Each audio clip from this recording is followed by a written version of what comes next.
Its exploits are legendary. Its battlefield, the skies over Korea. For over 2 years, this famed jet fighter took on its Russian counterpart, the powerful MiG-15, and cut its way through the communist ranks that threatened the air supremacy of the United States. The F-86 Sabre. In one-to-one dogfights, the Sabre created a new breed of American fighter aces. You need the will to fight. That's what you supposedly have trained for all your career. In its dual roles as interceptor or fighter bomber, the Sabre was a battle. Nobody is prouder of what they flew than an F-86 Sabre pilot is of what he flew. It was the cream of the crop for a young fighter pilot in the early 50s. Using archive film and color reenactments, Battle Stations retraces the remarkable story of America's first swept-wing fighter and enters the world of the elite, battle-hardened air crews of the F-86 Sabrejet.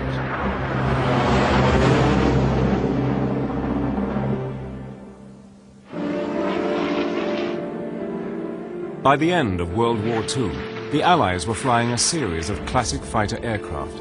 The P-51 Mustang, with its high speed and long range, escorted the heavy bombers right over the heart of Hitler's Reich. The F-4U Corsair was a brilliant fighter bomber which the Japanese nicknamed Whistling Death. And the legendary Spitfire had helped the RAF win the Battle of Britain.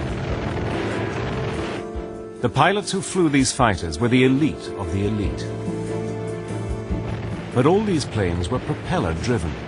A new technology would soon dominate the skies, the jet engine.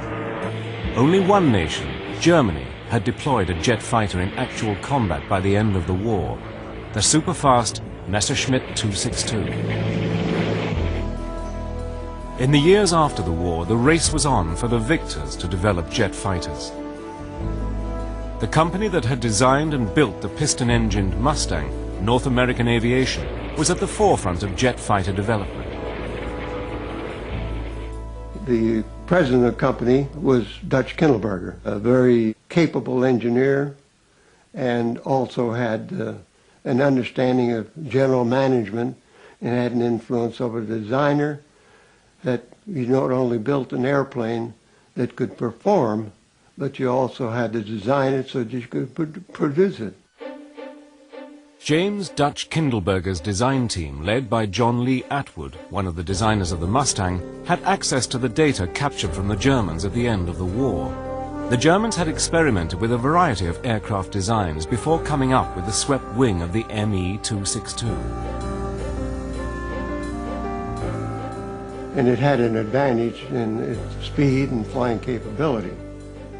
And this information then was transferred back to the U.S., and our technical people studied this information and discovered that a 35-degree sweep would have a tremendous advantage on speed and maneuverability.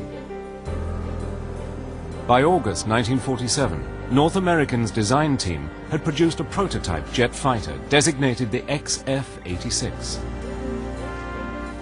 The first flight was made by George Welsh, North American's leading test pilot. Although the takeoff was a success, Welsh encountered serious problems in mid-air. He couldn't get the plane's nose gear down on the return. It looked as if the first flight of the XF-86 would end in disaster. Another test pilot, Bob Hoover, was flying the chase plane alongside Welsh. Hoover saw the danger and radioed Welsh to try and land on the two back wheels. Airplane's been landed without the nose gear a lot of times, and it's no big problem for you. And I'll be right with you, and if you need any help, I'll be touching down with you and stopping with you. And I think it's the right thing for you to do. Otherwise, you're going to cost the company an awful lot of time and money to belly it in. With the plane approaching the airfield fast and the nose gear refusing to come down, Hoover again tried to persuade Welsh not to belly land the jet. As we came in on the approach, I asked him the last time he still had his gear up. I said, "George, please put the gear down. I see no danger for you." And as he slowed down, I said, now dump your flaps, which would help you to get them to keep the nose up. And he dumped the flaps, and I said, hold it off, hold it off. And as he slowed down, the air loads came off, and the gear came out and locked. Having survived its first test flight, the F-86 was put through air trials lasting several months. The aircraft first flew supersonic in April 1948, setting a new world airspeed record of 670 miles per hour.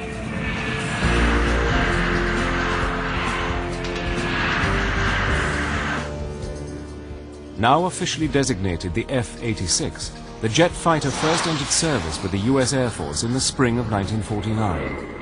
It was also given the name that would become a legend of the skies, the Sabre. The Sabre was a triumph of design. Its main features were a 35-degree swept wing and an oval fuselage. Air entered through a nose intake for the jet engine that was in the rear half of the plane. Everybody in that era wanted to fly the Sabre. You never knew whether you were going to get to because you didn't make those decisions when you were an aviation cadet or a young second lieutenant. When the Sabre F-86 came along, I mean, it was just the epitome of a beautiful airplane that handled just so well, especially in and out of the traffic pattern, and of course it did a very good job. The F-86 was a fine-looking bird. It looked like it was going fast. When you got into it and started flying it, the aircraft itself just handled beautifully. It was sort of like a sports car compared to the rest of it.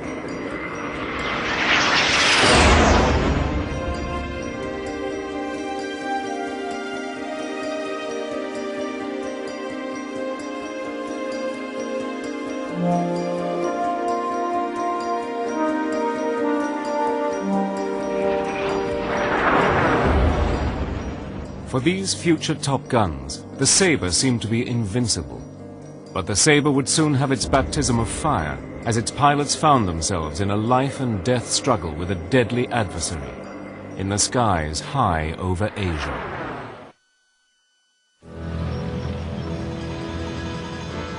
The peace at the end of World War II was soon followed by a period of tension between the two superpowers, the Cold War. With Japan's defeat in 1945, the Americans and the Soviets jointly occupied the former Japanese colony of Korea. Using the 38th parallel as the dividing line, the Communists occupied the north and the Americans the south. But after several years of division, the North tried to unify the country by force, and in June 1950, North Korea suddenly attacked South Korea.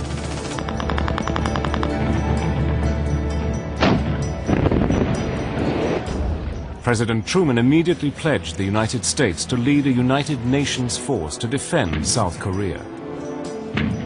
By November 1950, UN troops had forced the Communists right back across North Korea as far as the Chinese border, along the Yalu River.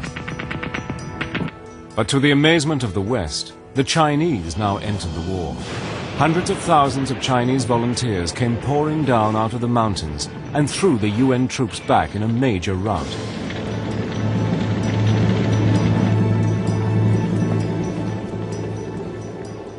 Until the Chinese invasion, the Allies had total mastery of the air.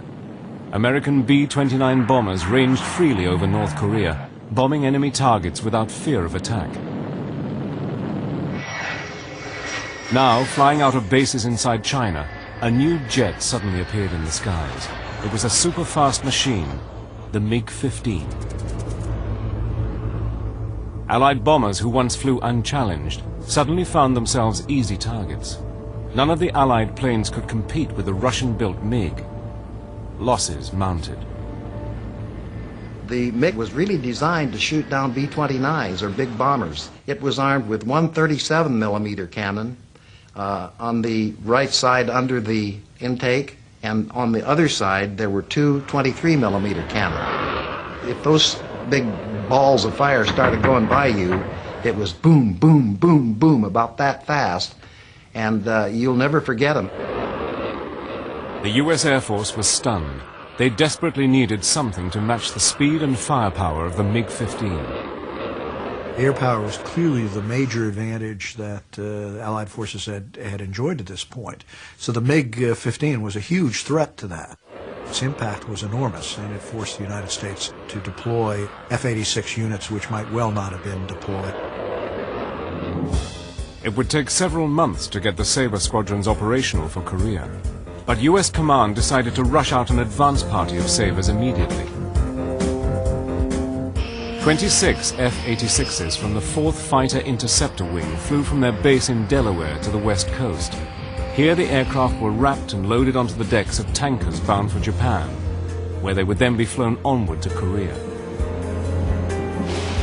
However, on arriving in Japan, their commander, Lieutenant Colonel Bruce Hinton, found that his urgently needed jets had been damaged. The cover didn't seal all the way, and so salt water was allowed to get to some of those airplane parts. The amazing thing to me was the corrosion was so vast. Out of the initial load, we managed to get 7 airplanes that were in good enough condition so that they could be taken to Korea. It was a disastrous setback. Only a tiny number of serviceable jets were ready for action. Within days, a patrol of 4 Sabres was in the air over Korea when they encountered their first MiGs.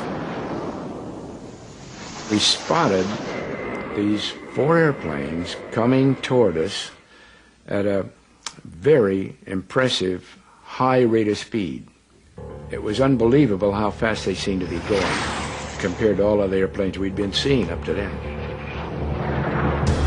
The astonished pilots took evasive action against the equally surprised MiGs.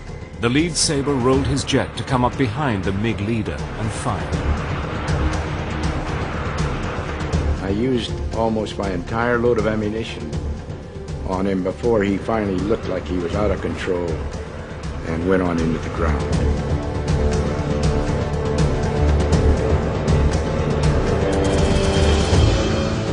Bruce Hinton, seen here getting out of his plane, took the accolade of being the first Sabre pilot to shoot down a MiG-15. But he was under no illusion about its capabilities. My first impression then of the MiG was I was up against something that was really a dynamo of an airplane. This tiny advance party of Sabres had been lucky. But would Bruce Hinton's triumph be a foretaste of what was to come? On the ground, the UN forces checked the Chinese advance. They retook Seoul, the South Korean capital, in a bloody battle, and a new front line was established just north of the 38th parallel.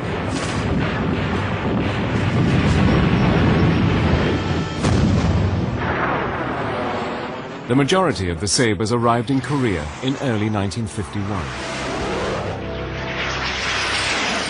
I almost cried when World War II ended because I was 16 and was afraid I wouldn't get to fly combat. And I was just frothing at the mouth to get into the war. I got my choice out of flight school of assignments, and I volunteered for F-86s in Korea. When I came along as a young second lieutenant, I felt there was nothing really that I wanted to be a part of more than the Korean War. That was the action. That was where the potential for what all we had been working for and how we were given the opportunity to participate in it. For many of the young aircrew who had never left their hometowns before, Korea was another world. It was extremely cold. From Alabama, I had never felt cold like that. But the stench was just awful. And everywhere you looked, there were destroyed buildings. So the war was immediately visible to you. And the stench of sewage was everywhere. 2 fighter interceptor wings of Sabres were eventually assigned to Korea. The 4th, headquartered at Kimpo, and the 51st at Suwon. Each wing had 3 Sabre squadrons. It took more than 200 men to maintain and fly a squadron of 25 Sabre jets. An operational tour of duty in Korea was 12 months, or 100 missions for pilots.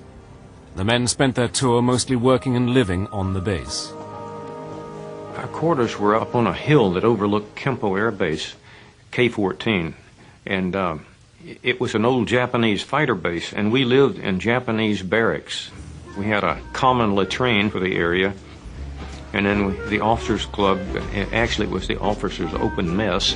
It was called Swig Alley. We had movies every night. The movie screen was on a downhill slope overlooking Kempo Air Base, and at night we'd watch movies and watch the artillery going off on the front lines. That's how close we were. The arrival of the F-86 Sabre had given the Air Force a formidable weapon against the MiG. Although outnumbered, America's first swept-wing fighter was about to enter a life-or-death struggle in history's first jet versus jet air war. Spring 1951. In the skies over Korea, American and Chinese fighters, equipped with the most powerful aircraft to date, were about to engage in the first full-scale jet versus jet combat in history. The sheer speeds of the jets in air combat were incredible. Two jets approaching head-on could be closing at over 1,200 miles per hour. Dogfights could be over in a split second.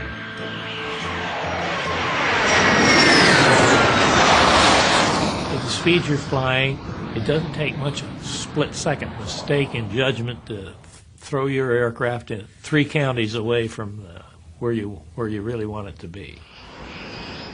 Many of the pilots who flew in Korea were themselves experienced piston engine flyers from World War II. They had to adapt quickly to the differences in jet fighter combat.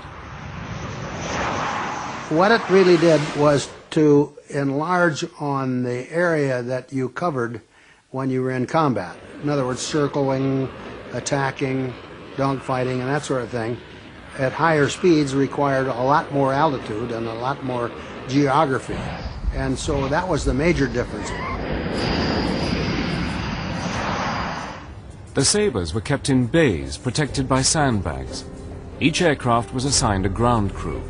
The crew chief was a highly trained mechanic dedicated to ensuring the aircraft was combat ready at all times.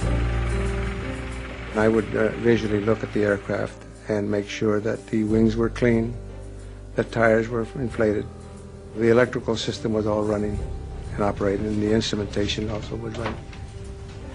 I would check the aircraft thoroughly, and if it needed any repair, I would either make it or have it done by a specialist.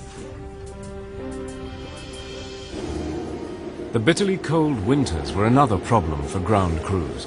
The simple task of starting a jet engine was a major undertaking.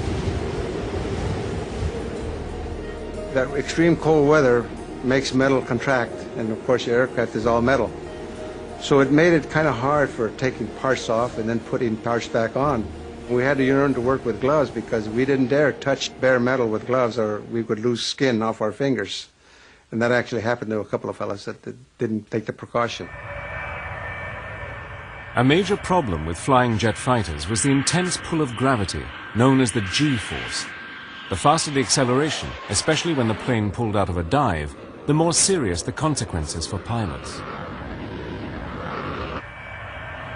As you pull G's, the force of gravity forces blood away from your brain.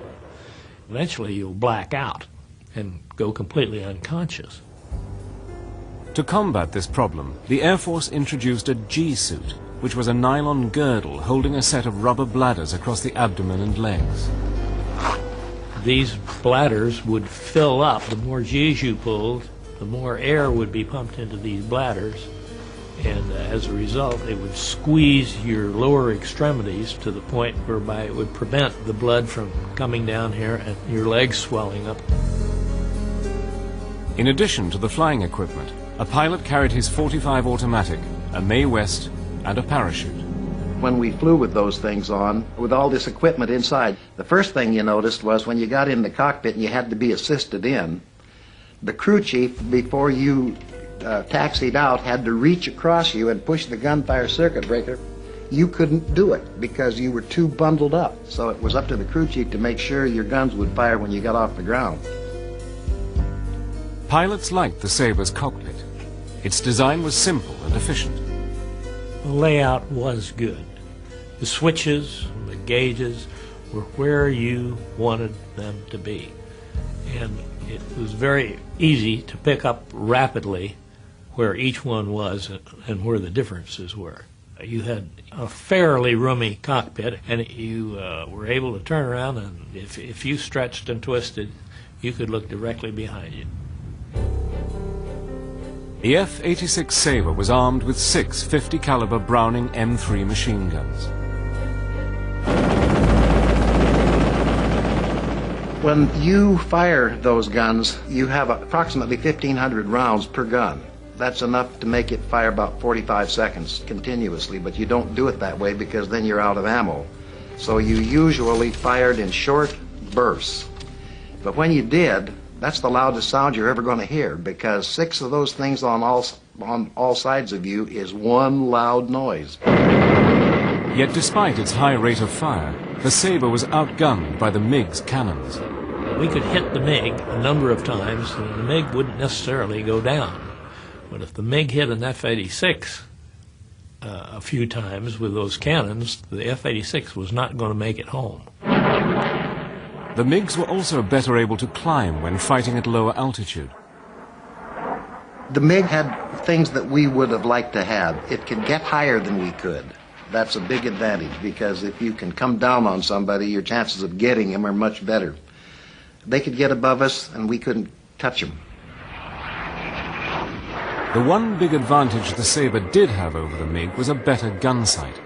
The Sabre was able to lock onto and track a target, which improved its kill rate. Okay, I want to take that one on the outside there. Keep the cover now. Go on in. It was a very satisfying job to see the plane come back and that everything was all right. The bonus was when we came back and we see that they would have a burnt nose, and that meant that the guns had been fired in combat. And of course, if our pilot happened to get MiG, well then we felt we took credit for it, because that was our plane. We fixed it. Each morning the pilots were briefed on the day's missions, which could be close support for bombers or routine combat patrols. The Sabres would take off at 3-second intervals and cruise at about 40,000 feet, constantly on the lookout for MiGs. Tactics were similar to those used by the German Luftwaffe in World War II. Most of our formations were flown in what we called a fingertip formation. And that's because your fingers are the same positions relative as the planes in that four-shipper. This would be the leader out in front. This would be his wingman, the number 2 man. This would be the element leader, number 3, and 4 would be his wingman. But the essential combat unit was a pair, a leader who was covered and protected by his wingman. You have to almost be two-headed. You have to watch your leader, and you have to maneuver with him, but your sole job is to keep him clear, because when he's shooting, he can only concentrate on the gun sight and the enemy aircraft up ahead. Wingmen learn to fly backwards in the seat and still stay in formation. It was just terrible to say, "Lead, I've lost you," on the radio. I mean, that was just the worst thing you could possibly say. But in spite of the deployment of 150 Sabres to Korea, it remained outnumbered by the MiGs. When the two jets met in face-to-face combat, the encounter often came down to the skills and courage of the individual pilots. Armed with the most lethal fighter in the Air Force, American Sabre pilots were about to take on MiG pilots in some of the fiercest dogfights ever seen.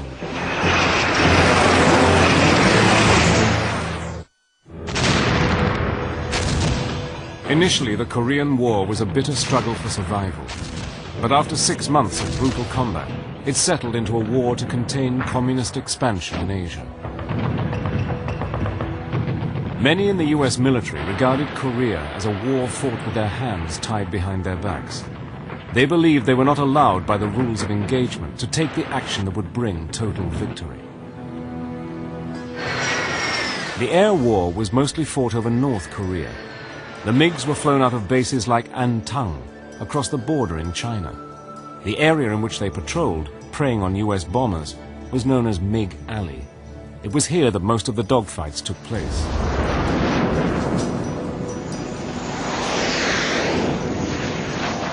However, the rules of engagement laid down by the United Nations prohibited Allied aircraft from crossing the Yalu River and flying over Chinese airspace, for fear of escalating the war into a bigger conflict. It was the most frustrating time I spent over there. With MiGs descending all around me, ignoring me, but descending into Antung, and I couldn't shoot at them. Our enemy was flying out of a sanctuary that we couldn't get to, and so they could retire anytime they wanted to. But we found ways to overcome that, and although we don't talk about that much, I don't think it's been publicized much. We crossed the Yalu River periodically and went over where they were, and they knew it, and they knew we were doing it. Flying the long distance to MiG Alley meant Sabres only had about 20 minutes combat time before having to make the return journey to home base. We had to go 200 miles into enemy territory to get to them. It was usually up on the Yalu River. That made our job tougher because we couldn't stay there long. They were fighting above their own airfields a lot of the time. If they got hit and had to bail out, why, they were up again the next day. If we got hit and didn't get killed, we were a prisoner.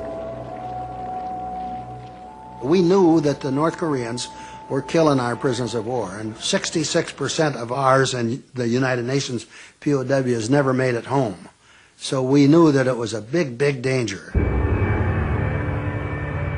The primary role of the F-86 interceptors was to locate and destroy MiGs, but not to attack ground targets. But occasionally this rule was broken. On May the 13th, 1952, Colonel Bud Mahurin was returning from a mission 100 miles north of the front line. I looked down on the ground, and there was a truck going down a road. And I thought, well, I'll just go knock that truck off and go home, and I'll have this keen story to tell the guys at the bar when I get back home. As Mahurin's Sabre positioned itself to attack, it was hit by North Korean ground fire and badly damaged. Unable to gain altitude, the crippled Sabre could not get away from more ground fire. I got hit about 4 more times, and at the end of that, I had fire warning lights. These are crucial, by the way. This is when it's just about ready to blow up, and I knew that I was not high enough to bail out, so I had to fly it into the ground. And I rolled over a couple of times, and when it all came to a stop, managed to drop out into the mud, and I broke my arm while that was going on. Although Colonel Bud Mahurin survived the crash, he became a prisoner of war. Over the next 16 months, he was subjected to both physical and mental torture. Out of the 7,200 American POWs held by the communists, 2,700 never returned home.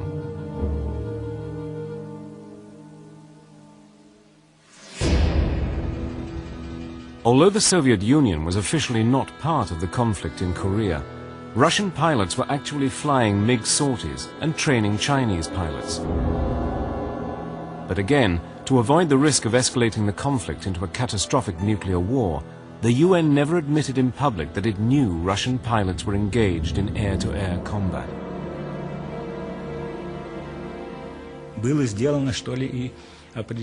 A certain secrecy had to be maintained.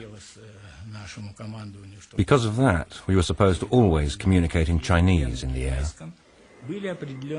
There were certain restrictions for us. We were not allowed to fly over the sea because one could be shot down, and we had to avoid at all costs being taken prisoner. Sabre pilots soon began to recognize the Russian-flown MiGs. As I looked around, just as he was getting ready to break off the attack, why, he was probably only 30, 40 feet away, and he had just carrot red eyebrows. And I thought, that's very strange for an Oriental. The communists formed training flights of up to 200 MiGs. Chinese and North Korean pilots were usually less well trained than the Americans and less eager for action. The MiGs frequently used to come down through us, like on an express elevator. We used to dive straight through and keep going. Other times, they would stand there and slug it out with you for a few minutes before they took off. Whoever blinks first is going to lose. Aerial combat is a very impersonal thing. You know that there's another individual there, but it's more of an airplane and its performance, and I'm not being cold about it, but it was a challenge of airplane versus airplane and not that much concern about the people involved. The MiGs outnumbered Sabres by 5 to 1. Ambitious American pilots knew that they could quickly make their reputation by shooting them down. A new breed of ace soon appeared in Korea. Pilots who proved themselves to be determined and ruthless hunters. Making ace, the term, was developed by the French in World War I. And if a pilot got 5 aerial victories, then he was declared an ace. And it became every fighter pilot's dream to get 5 kills. And that was certainly my dream. It was just fighter versus fighter, which is the greatest sport there is. You need the will to fight. And that's what you supposedly have trained for all your career. And now that the time has come, you're supposed to put up. My all-time favorite ace of aces was Ralph Parr, because he would tackle 8 MiGs all by himself and just go round and round and round with them. Ralph Parr was tested to the limit during an encounter with a Russian ace. This film was taken by the gun camera in his Sabre. I took him off my squadron commander's tail and let him know that I was there by shooting in front of him just to get his attention. And we went into a dogfight that lasted for 6 minutes before I pulled the trigger again. 6 minutes of violent maneuvering, and anything I could do, he could do just as well. And I had the gun sight almost on him, but it wasn't there, and I didn't fire. You don't shoot until the picture is right. Parr fired a burst at the MiG, but it was too far away. First time I shot at him, I was pulling 9.5 Gs and my gun sight fuse blew. And from that time on, it behooves you to get closer so you don't miss. I nailed him from somewhere in the vicinity of about 20 to 30 feet. Ralph Parr shot down 10 MiGs, making double ace in just 7 weeks. He was a real professional. And he retired as the most decorated fighter pilot in the Air Force. Some Sabre aces had an arrogant, devil-may-care attitude. On one occasion, Captain Joe McConnell was in hot pursuit of 2 MiGs across the Yalu River when he ran into a whole pack. Dean Abbott was McConnell's wingman. I called MiGs coming in from 4 o'clock, roger. MiGs coming in from 9 o'clock, roger. I kept calling out flights of MiGs until finally I said, "My God, Joe, there must be 30 of them." His response, for which he got justifiably famous, was, "Yeah, and we've got them all to ourselves." With Abbott protecting his wing, McConnell shot down his 14th MiG of the war. Then, as the Sabres circled behind another 4 MiGs, a 5th pounced on Abbott. Immediately, McConnell maneuvered into position to attack. He did a half roll around the guy who continued to shoot at me when he should have switched to McConnell, who was slightly behind, and nailed him. That was number 15, and that made him the first triple ace in the war and one of only 2. Joe McConnell went on to shoot down a 16th MiG to become the highest-scoring ace of the Korean War. In the span of just 2 years, the F-86 Sabre had proved itself as an interceptor and more than a match for the MiG. But as the demands of the war continued with no end in sight, it was now about to take on a new role as a deadly fighter bomber. From the first day of the Korean War, the ability of the ground forces to call in fighter bombers for support had been crucial. The Air Force had been using F-80 and F-84 jets for low-level ground support, but the speed and maneuverability of the Sabre also made it ideal as a fighter-bomber. It was a tremendous fighter-bomber. The real advantage we had with the 86 was that we could go anywhere we wanted, drop the bombs, and we could engage the MiGs and be fully capable of handling both roles. In April 1953, the 8th and the 18th fighter-bomber groups were armed with the new Mark F Sabres. An improved engine meant the Sabre could now rival the MiG's rate of climb up to 52,000 feet.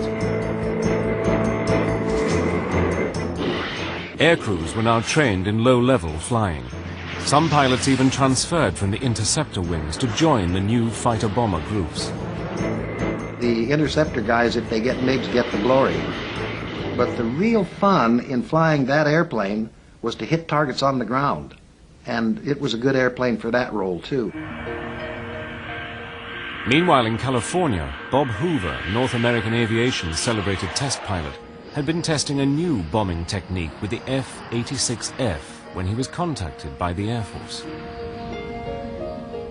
The general said, I understand you're doing some very successful bombing with the airplane. And I said, yes, I think we've got a technique that I can drop 10 or 15 bombs right on the target anytime you wish me to. So he watched me just pickle them off one after the other right into the target. And he said, get your bags packed. He said, you're going out to Korea right now. Hoover was assigned to the 18th Fighter Bomber Group to take part in a special mission to test his new bombing technique. I was cleared for top secret, and the colonel who was conducting the mission, the leader of it, he said, we've got a civilian going with us today, and if he has any kind of a malfunction and has to get out of that airplane, it's our responsibility to make sure he doesn't hit the ground alive. The target was a vital North Korean bridge, which had miraculously survived previous bombing raids. As the flight approached the bridge, Hoover was eager to demonstrate his new technique, but the group leader was in line to bomb the target first. I was the number 2 person in this 16-bird flight, and I released my bomb and pulled up, and someone behind me said, hey, boss, you got a direct hit, meaning the colonel had gotten a direct hit and the bridge was gone. And I just knew I had knocked it out. And so then a formation pulls up together. Now this is good luck. The leader had a malfunction and he still had his bombs. Now, you know, nobody would ever believe that that technique really worked had that not been so lucky for me. During the spring of 1953, Communist forces began to plan a series of major assaults, which they hoped would strengthen their position at the truce talks taking place at the United Nations in Panmunjom. In a series of raids, the Sabres exploited their speed and accuracy to smash munitions trains and arms dumps, helping to prevent an all-out communist offensive.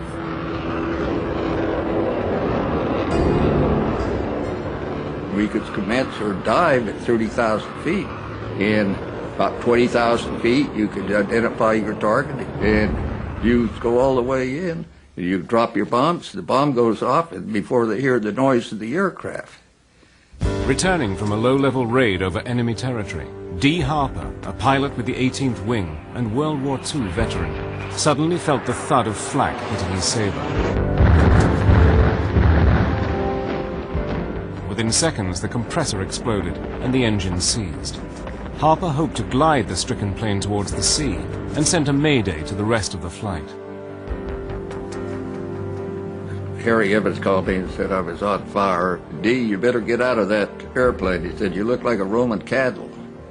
About that time, nobody had to tell me any longer, but the second explosion took place and blew the bottom of the airplane away, part of the wings. I can now see the fire roots and smoke coming into the cockpit. Harper bailed out at low altitude and managed to pull the ripcord before hitting the ground.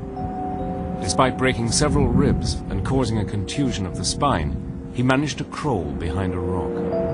If you've never been missing in action, you never know the feeling or the full understanding of the word lonely. When you've lost your machine, you find yourself hundreds of miles from home in enemy territory, people willing to kill you, and you've never been there before, well, there was a loneliness there and a depth of desperation that few people ever understand. Harper could hear a rescue helicopter in the distance. He breathed a sigh of relief until he saw 2 Chinese soldiers coming towards him. I knew I couldn't win the war with a .45 pistol against the Chinese army, but I knew within the immediate area there was a helicopter.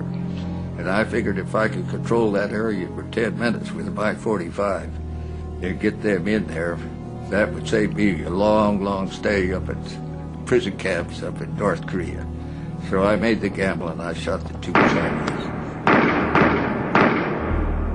Harper was rescued a few minutes later. He recovered from his injuries to continue his flying career in the Air Force.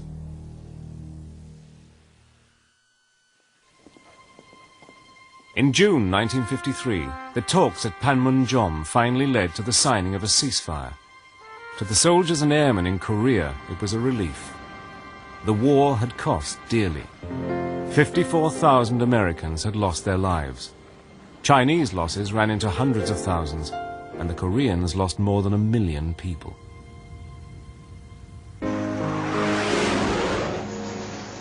In the air war, the Air Force claimed to have shot down 792 MiGs for the loss of 78 Sabres, an extraordinary 10-to-1 ratio that's always been challenged by the Russians. The very speed of the air-to-air battle made it very difficult to calculate exactly who had shot down an aircraft. My guess is that the ratio may well turn out to be 8-to-1, which is really quite an astonishing ratio. The superior training, attitude, and determination of the Sabre pilots had made all the difference against the communists. I just felt I was very privileged to be able to work on our aircraft. I have a sense of pride of being with the very best I thought the Air Force could produce, both in airplanes and men. The Sabre was a remarkably forgiving airplane. You didn't even have to necessarily be a very good pilot to fly it because it was good to you. It was hard to make a mistake in it that would kill you. It became part of me. We were one piece. So that I wasn't lowering a wing. The whole thing was a maneuver. It was just the way it felt. It was a beautiful airplane to fly. For 2 years, the F-86 faced a lethal enemy in the skies over Korea, where it outperformed the MiG and held the line. It became one of the great fighter jets of the 1950s and 60s. For many pilots, the Sabre has remained the ultimate jet fighter. I've had the privilege of flying most of our current airplanes, all the way back to the first jets. And I can tell you that of all of those airplanes, I felt more comfortable, more at home in the F-86 Sabrejet than any of the rest of the airplanes. I have about 5,000 hours of fighter time, so I got to know quite